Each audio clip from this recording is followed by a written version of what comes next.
Hey guys, Joe here, the guy who is addicted to the show Bear, and I've just been calling everybody chef in my personal life. Yes, chef. Hands, hands. It's a great show. It's really good. And I'm here to talk about PFL Battle of the Giants, which was really good actually. There's like three fights that's like stuck out to me as like, whoa, these fights were good, or at least interesting, because they mattered. Something that you don't see too often at the Apex, which is really nice. Good palate cleanser, in a sense.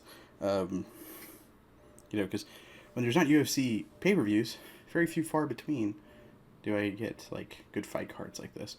And this one was paid for, but still, I gotta support it. Francis Ngannou was on it. Oh, speaking of Apex cards, Fluffy Hernandez actually put on a really good performance. Great performance, even. So, enough talk. Let's just get to the fight.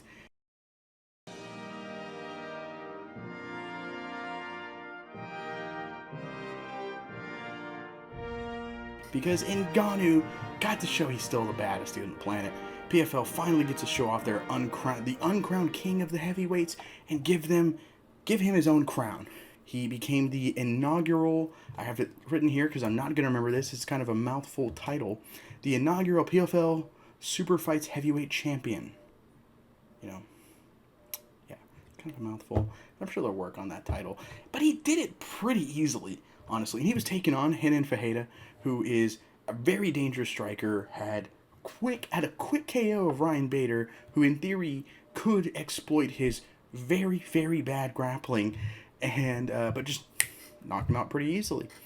So here comes Ngannou. Everyone's expecting this to be a big fight on the feet. I was expecting more D1 in Ngannou, but I thought, oh, he's just a better guy.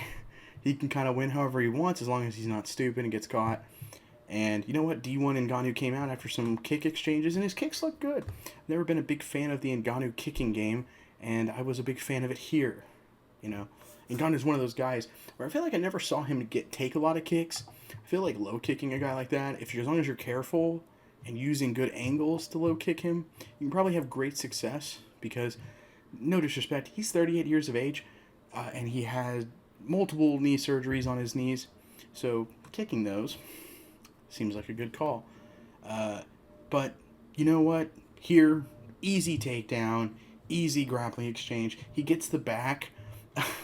Shout out to Jack Slack, who referred to this as crotch the butt, Izzy Costa style.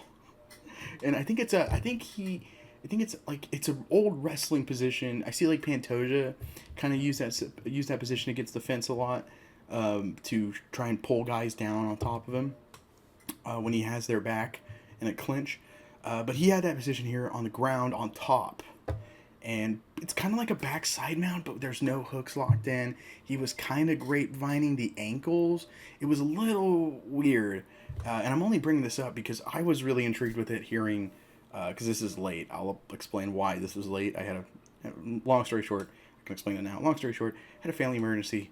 Had to go make some runs Saturday night, like Sunday morning, and I was busy until I got home like yesterday around like in the evening.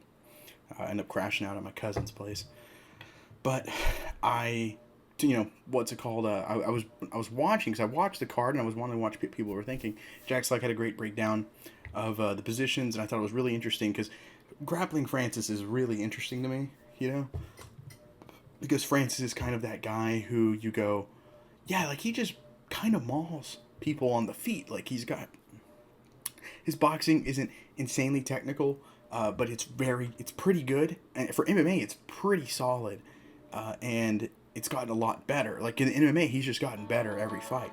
Excuse my phone there. Me and brother are texting, talking about stuff, but like seeing him, like, oh, then he shows up with a grappling thing. So here, like last fight, he had an MMA with Cyril Gahn, and he showed up with wrestling. So seeing him, more of his grappling exchanges here was really interesting. But he gets his backside mount, sort of, just starts launching bombs at Fajeda's head and puts him out cold. Super quick, super clean.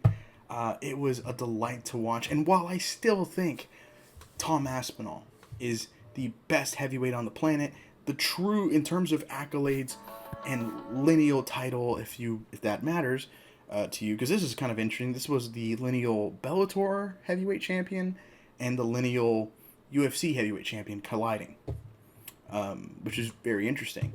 And I think PFL is heavyweight champion lineal wise, I believe so. But a lot of like lineal belts I remember kind of colliding here, which is very interesting, honestly. Super funny when you look at like lineal belts. A lot of these roads end at GSP, which is kind of fun. I think middleweight, welterweight, and lightweight end at GSP, like legitimately, which is kind of funny. No, I think lightweight ends at like, I think John Jones has the lineal lightweight title because of BJ Penn. Anyways, that's a topic for another day. It's a fun little ride. Maybe one day on a rainy day I could go down because it's kind of fun.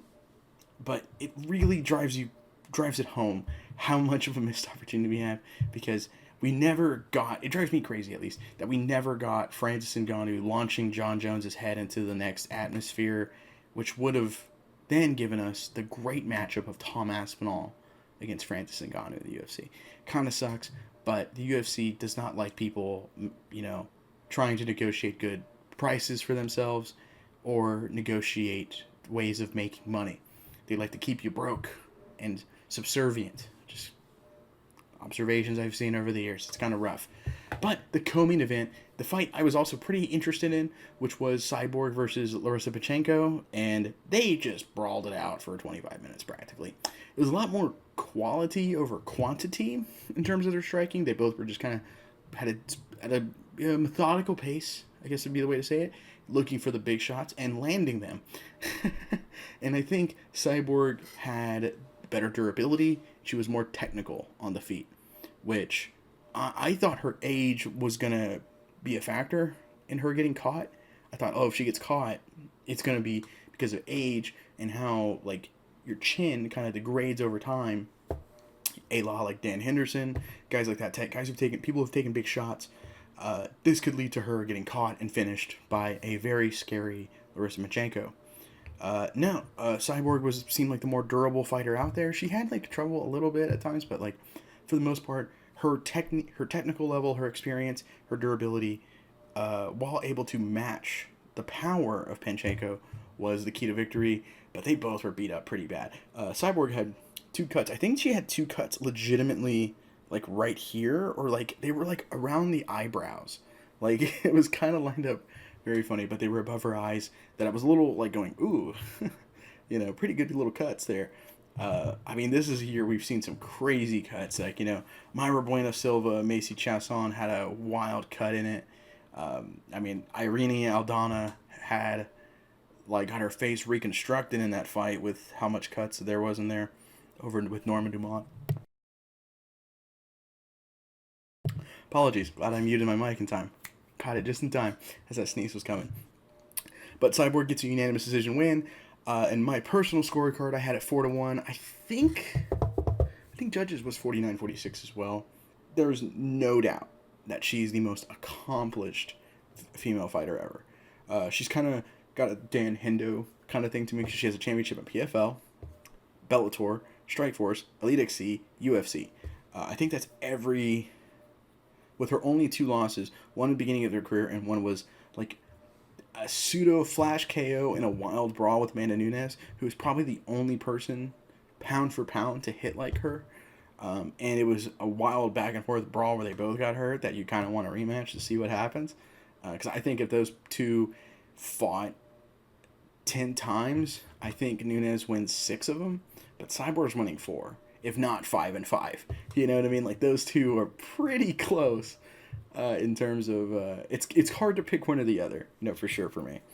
Keeping going with PFL, the other big fight on there was Paul Hughes, AJ McKee, because that fight was 2 mega prospects going at it. Bellator's homegrown star, their current up and coming young talented homegrown star that's already been a champion at this point.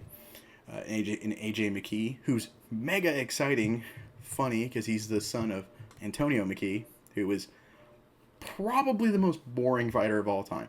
Like, I know you guys are like, that's insane. That sounds impossible. keeping up with Star Wars here with James Earl Jones. No, that's impossible. It's Holly Holm post Ronda, or really post Misha Tate, but it's Holly Holm post Misha Tate. No, it's Valentina Shevchenko when the division's bad, or it's got to be Jake Shields, no, or GSP in his prime. No, it's Antonio McKee, legitimately the most boring fighter of all time. You're more than welcome to go watch his career if you don't believe me. Most of his fights make the recently retired and better be Hall of Famer, in my opinion. Doesn't mean she's not great. Carla Esparza look like prime Chuck Liddell. Antonio McKee makes Belal Muhammad, who people say sucks because he's boring. Again, entertainment does not equal talent. That's not how that works. But Antonio McKee makes Belal Muhammad look like Vicente Luque, in that crazy run where it was fight of the night, performance of the night, fight of the night. He's insane. He makes Marab look like how Sean O'Malley fans think Sean O'Malley is. That's all I'm saying. He is the most boring fighter ever, and no question. And his son, AJ McKee, is fantastically fun to watch. And Paul Hughes, who is, I don't think he has a McGregor connection, but he's from Ireland. And I think he trained at one of McGregor's old gyms, but not SBG. I don't remember the exact background, but he's a mega high prospect from Cage Warriors. Very exciting guy. You definitely got to check him out because if you didn't watch these fights, he looked phenomenal in there against AJ McKee. Split decision, which is BS. He totally won. There was no ifs, ands, or buts about it. But that dude is going to be something special. I'm calling it here. I'm sure a lot of people have already said that. Paul Hughes will be something special.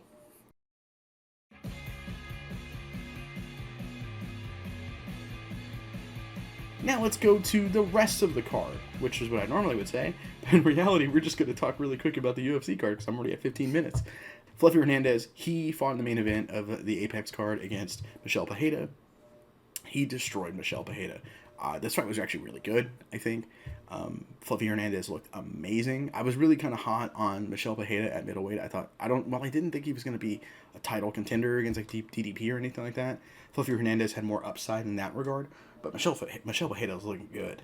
Scary. Still, I thought, this guy's going to be a top 5 gatekeeper. This guy's going to be really fun. Because I like Michel Pereira a lot. But he just his gas tank got destroyed. Fluffy Hernandez just beat the hell out of him for 5 rounds and then finished him in the final round with elbows. Great wrestling, great submission attempts. And on the feet, he was attacking aggressively, but very smart. And it was awesome. Fluffy Hernandez legitimately, Brendan Allen was the recent guy who got his hype killed at middleweight. Fluffy Hernandez needs to have all that. Fluffy Hernandez is the man and looks great. My phone is going crazy. I do apologize. Rob Font, Kyler Phillips was fun. But I saw someone this weekend say Rob Font is the most fun fighter ever when he has his opponent hurt, and I stand by that. That he is so much fun when he had Kyler Phillips hurt. He was doing really cool stuff, like jabbing into a collar tie to uppercut.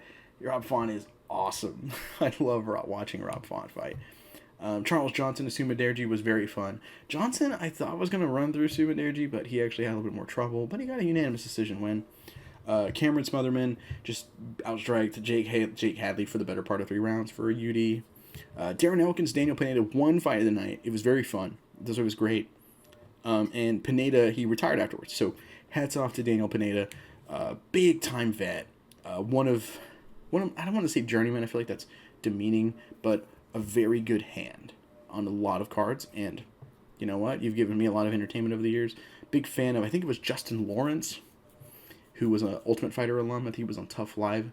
And big fan of him, Kimoring him. That was my first fight where I was like, oh wow, this guy's fun. Daniel Pineda, very fun. Asu Almabayov beat Matush Nikolai by unanimous decision at flyweight. Jean Matsumoto beat 2-time Ultimate Fighter winner Brian Katona by unanimous decision. Jocelyn Edwards beat Tamiris Vidal with it was like a face crank, neck crank kind of thing. It was really cool. Very brutal. Crank submissions are very brutal. And for someone that's been in one, it sucks. It's horrible. Guillotines, an arm-in guillotine is more of a neck crank than it is a choke. So imagine that, but worse. Like most neck cranks are horrible. Like can opener, old Mark Coleman style, horrible. I'm killing too much time. Elise Reed, she beat the vet Jessica Panay, who I'm a big fan of. Melissa Martinez beat Allison Ardeline by unanimous decision. And finally, I thought Robeline Despano, I thought he was set up here for a great KO win. But no, he got upset with some grappling by Austin Lane to open up the card. Heavyweights opening the card, you don't really see that too often. Like I said, Saturday, me and Carl had some scheduling conflicts, so we shot Uncaged, which, plug, you can watch that on our Patreon. It's a lot of fun, super fun thing to shoot. And our plan was to shoot the preview show on Sunday. I had a family matter to take care of. A cousin of mine got a little bit of an accident. I went to go make sure he's okay. He was just shaking up, nothing too bad. He might have like a minor concussion, but he's probably fine. Luckily, no one's hurt, and he isn't like paying an arm and a leg insurance-wise and car-wise. I think he'll be okay. But I'd help him out. That's how it is. And because of that, we didn't get to do the preview show. I've already missed a preview show this year. We've already missed one. We don't want to do that again. So I decided to ask Carl. I said, hey, I have an idea. Because he's working today. It's 9 a.m. my time when I'm shooting this on a Monday. So we were like, okay, I have an idea to kind of make up for it. So I asked him to send me his picks with his notes for the preview show. And I'm just going to read them off really quick while I do my notes as well. So this is our UFC 308 preview show I'm ending with and closing out the show with. So for the main event of UFC 308, Max Holloway, Ilia Topuria, I think momentum's crazy. I think this fight is super close. And I have a really hard time picking against Max. I don't think I'm doing that again. I've picked against him a lot. And it's always backfired on me. Even in close fights where like he lost, I'm like, oh my God, why did I pick against Max? And I say that as a guy who's a Max fan. Maybe I don't pick him often because I'm such a fan of his. But I think he's going to win a very close fight by unanimous decision. I think experience and momentum are big factors in this fight. But Carl says Topuria is going to make history and finish Max Holloway by the third round, which I could kind of see. I think he's got some. I think there's some validity to that pick. And then the co-main event, Carl put Hamzat sadly in round one, beating Robert Whittaker. I think Bobby Knuckles stuffed Yoel Romero's takedowns, and I think he shuts down Hamzat early, breaks Hamzat's gas tank, and gets a unanimous decision, if not a late finish. I think he can definitely pull it off, and I think he has the power and technical striking to catch that chin early and often, which would be fantastic. Lerone Murphy, I think he's going to out-wrestle Dan Ige, but survive a late surge from Dan Ige. Dan Ige, pretty good at making late fight comebacks, honestly. And I think he's going to survive a late surge. Carl has Ige by decision, but it will be very grapple-heavy. But he thinks Ige's experience will get up the nod here. I have Ankalaev beating Anthony Rakic by KO or TKO in round two. He has Ankalaev by decision, which I think is very good. And we both have Armen Petrosyan by decision. That is it for me. I've gone for 21 minutes on my clock, according to OBS. So I've talked a ton. Had to do practically three videos in one here. So once again, if you're a big fan of what we do here, the best way to support us is, of course, Patreon. Where you can see all our videos and all this other crazy stuff, as well as getting picking a retro review. As long as I can get my hands on the card as a bonus, just for signing up, of course, you get to pick a retro review for us to do. I've been very busy with life and work, and it's been crazy. But I have two. Literally, I just have to shoot one more fight for one, finish up the card. I'll probably reshoot the whole thing, honestly. So there's uniformity and like I don't just have like a random wardrobe change of the card, but the other one's ready to go as well. I just got to shoot it. It's been shooting on my end. It's been a little difficult. And I plan on getting those KO'd this week for sure, and knocked out. So there's that. There's also like INC Uncaged, which is a Patreon exclusive show, as well as like movie reviews, book reviews, more coming. And that's just a big thing. But honestly, from everyone here, like, we love you. Me, the INC family, Carl and me, We love you so much, guys. You guys are fantastic, best fans in the world, and we're not just saying that. We legitimately mean it. So thank you, all of you. I'm Joe with the INC. Thank you so much for watching. Peace.